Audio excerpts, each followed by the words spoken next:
أعوذ بالله من الشيطان الرجيم. بسم الله الرحمن الرحيم. أم تريدون أن تسألوا رسولكم كما سئل موسى من قبل ومن يتبدل الكفر بالإيمان فقد ضل سواء السبيل ود كثير من أهل الكتاب لو يردونكم من بعد إيمانكم كفارا حسدا من عند أنفسهم من بعد ما تبين لهم الحق فاعفوا واصفحوا حتى يأتي الله بأمره إن الله على كل شيء قدير وأقيموا الصلاة وآتوا الزكاة وما تقدموا لأنفسكم من خير تجدوه عند الله إن الله بما تعملون بصير وقالوا لن يدخل الجنة إلا من كان هودا أو نصارى تلك أمانيهم قل هاتوا برهانكم إن كنتم صادقين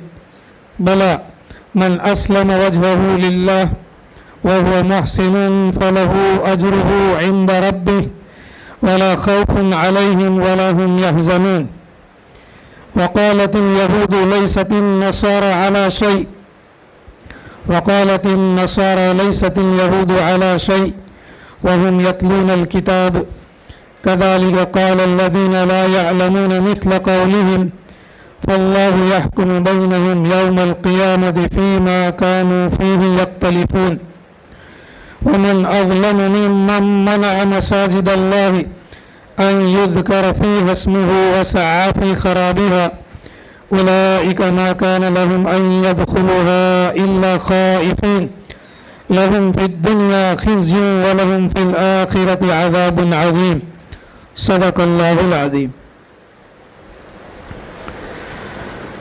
کل یہ جو مضمون تھا آیتوں کا یہ تھا کہ اب یہود اور بنی اسرائیل کی طرف سے مسلمانوں کو بھی ستایا جانے لگا، مسلمانوں کو بھی تکلیف دی جانے لگی، اللہ کے رسول صلی اللہ علیہ وسلم کو ستایا جانے لگا، قرآن کی باتوں کا انکار کیا جانے لگا. تو یہ ساری باتیں صحابہ کرام کے درمیان کے اندر میں شک اور شبہ پیدا کرنا، قرآن کے بارے میں، اللہ کے نبی کے بارے میں، یہ سب ہو رہا تھا. اس کا تذکرہ اللہ تبارک و تعالیٰ نے ان آیات کے اندر میں فرمایا تھا. آج اللہ تبارک و تعالیٰ فرماتے ہیں کہ ان تريدون ان تسألوا رسولکم کما سئل موسیٰ من قبل، کیا تم چاہتے ہو کہ تم سوال کرو تمہارے رسول سے جیسا کہ موسیٰ علیہ السلام سے سوال کیا گیا تھا اس سے پہلے.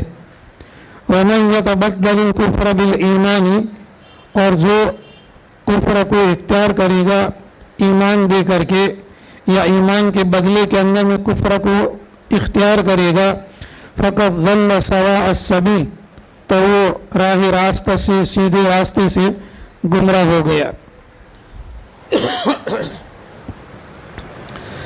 یہودیوں نے حضرت موسیٰ علیہ السلام کے زمانے کے اندر میں حضرت موسیٰ علیہ السلام سے مطالبہ کیا تھا، اور یہ آگے والی آیات کے اندر میں اس کی تفسیر اور تفصیل گزر چکی کہ انہوں نے مطالبہ کیا تھا کہ اے موسیٰ، جب تک ہم اللہ تبارک و تعالیٰ کو کھلم کھلا نہ دیکھ لیں وہاں تک ہم ایمان نہیں لائیں گے.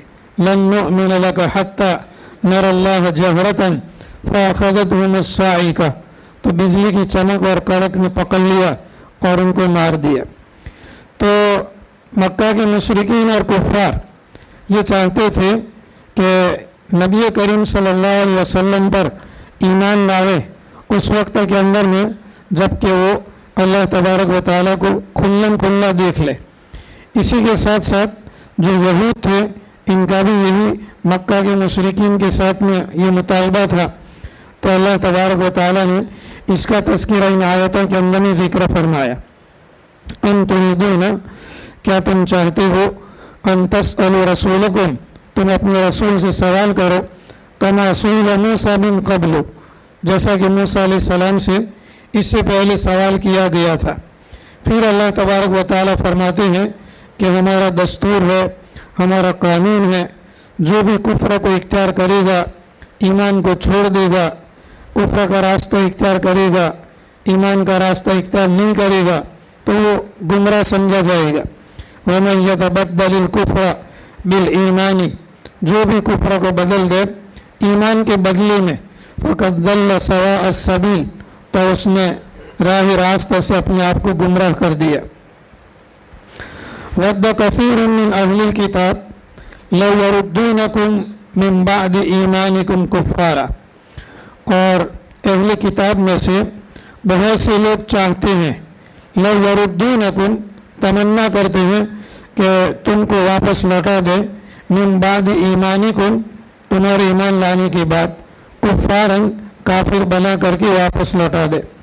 حسدا من عند انفسهم، یہ ان کی طرف سے حسد کی وجہ سے ایسی تمنائیں اور کوششیں ہوتی تھی، من بعد ما تبین لهم الحق، بعد اس کے کہ اللہ تبارک و تعالیٰ نے ان کے سامنے حق کو ظاہر کر دیا۔ مدینہ منورہ کے اندر میں یہود اور بنی اسرائیل یہ کم تھے، مشرکین زیادہ تھے، تو یہ چاہتے تھے، یہ اہل کتاب سے مراد بنی اسرائیل، کہ یہ جو مسلمان ہوئے ہیں لوگ مکہ مکرمہ سے ہجرت کر کے یہاں پر آئے، یا یہاں مدینہ منورہ کے اندر میں جو لوگ مسلمان ہوئے انصار، تو مہاجرین اور انصار سے ان کا یہ مطالبہ تھا کہ تم اپنے باپ داداؤں کے دین کی طرح واپس آ جاؤ، یعنی اسلام کو چھوڑ کر کے تم پہلے کی طرح کفر کو اختیار کر لو۔ تو اللہ تبارک و تعالیٰ نے ان باتوں کو یہاں پر ذکر کیا اور ایمان والوں کو حکم دیا کہ ابھی ان سے لڑنے کا موقع ابھی آیا نہیں ہے، ان سے قتل و قتال کرنے کا موقع ابھی نہیں آیا ہے، جہاد کا حکم ان کے لیے اللہ تبارک و تعالیٰ نے نہیں دیا۔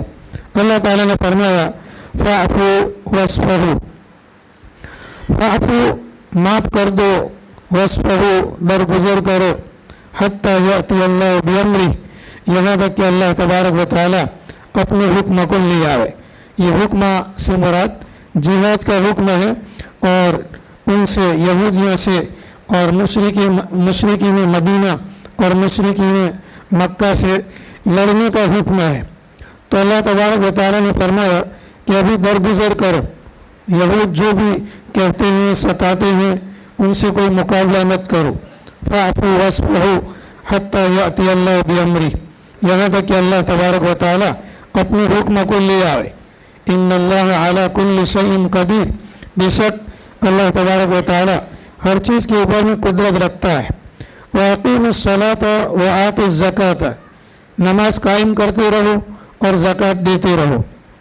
وَمَا تُقَدِّمُوا لِأَنفُسِكُم مِّن خَيْرٍ، اور جو کچھ بھی اپنے ذاتوں کے لیے تم بھیجو گے آگے کسی بھی خیر کی چیز کو، تجدوہ عند اللہ، تو آپ اللہ کے یہاں اس کو پاؤ گے۔ ان اللہ بما تعملون بصیر، بے شک اللہ تبارک و تعالیٰ باخبر ہے ان تمام اعمال سے جن کو تم کرتے ہو۔ ان آیات کے اندر میں اللہ تبارک و تعالیٰ نے صحابہ کرام کو روکا، ابھی لڑنے کا موقع نہیں ہے، ابھی درگزر کرنے کا موقع ہے۔ جب اللہ تبارک و تعالیٰ کی طرف سے حکم آیا تو پھر نبی کریم صلی اللہ علیہ وسلم نے ان کے ساتھ لڑنا چاہا، بنی اسرائیل کے ساتھ اور یہود کے ساتھ۔ دو قبیلے تھے، بنو نذیر، یہ یہودیوں کے دو قبیلے تھے، بنو قریظہ اور بنو نذیر۔ ان میں سے ایک قبیلے کو نبی کریم صلی اللہ علیہ وسلم نے ضلع وطن کر دیا، مدینہ منورہ سے باہر نکال دیا، اور ایک قبیلے کے ساتھ لڑائی لڑ کر کے اس کو ختم کر دیا۔ اب یہ جو قبیلے مدینہ منورہ سے جو یہود کے نکلے تھے، وہاں سے پھر یہ خیبر کے اندر میں چلے گئے، مدینہ منورہ سے تقریباً 300-350 کلومیٹر کی دوری کے اوپر میں ہے، وہاں پر یہ چلے گئے آپ صلی اللہ علیہ وسلم کے زمانے میں۔